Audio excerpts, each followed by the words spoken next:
Hello, everybody. This week we're going to study a theory by Dr. Nancy Schlossberg.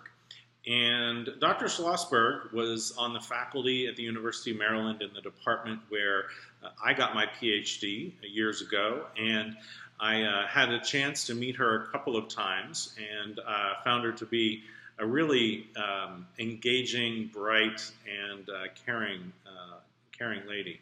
She actually retired my second year of my doctoral program, and it's one of those things where you're in a program, you know that there's a faculty member there who's really good and well known, but you don't really know how well known till you get out in the field and people will talk about that person as a theorist in sort of an abstract way. And I'm thinking, well, that's Nancy I pass in the hallway all the time. So putting those together, I think, was an interesting experience for me. She gave a talk once, and she described herself as an accordion.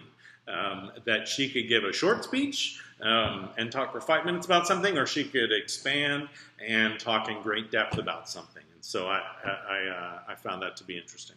She authored many books and continues to be prolific as an author. If you ever plug her name into Amazon, you'll see lots of different books she's written there.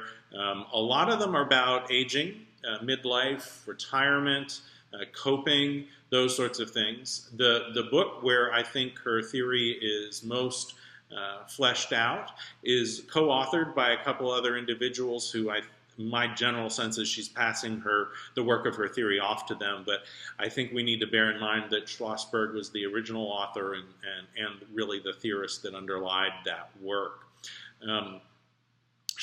For her, it was very important to understand how to help people understand change and to deal with it both appropriately and effectively. And so she had many different ways of looking at the transitions that college students go through and that really anyone might go through. So she had what's called the 4 S's, so situation, self, support, and strategies. She talked about transitions as being either anticipated, unanticipated, or non-events. And she also talked about transitions in terms of moving into them, moving through them, and moving out. Those are really the key concepts that she came up with.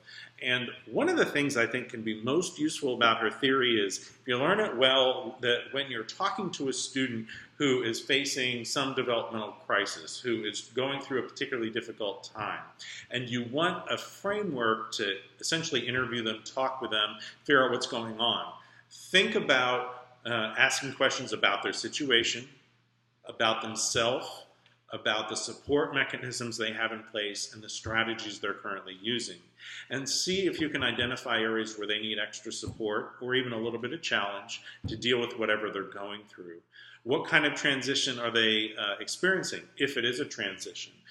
Was it anticipated? Was it unanticipated? Did they think about that they were going to college and they knew they were going to college, but it's still hard?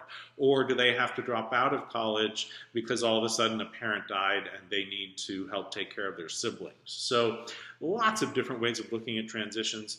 And again, her theory is one that I think a lot of people use, not just in student development, but also in counseling. And it's one that over the years that I've taught student development theory, probably the most students have said that it's their favorite.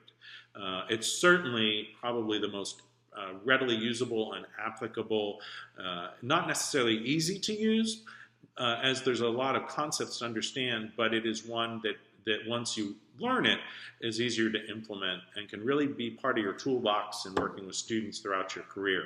So very well worth your time to learn, to understand, and to apply. And I hope you like it. I know a lot of people do, and I'm guessing you will too.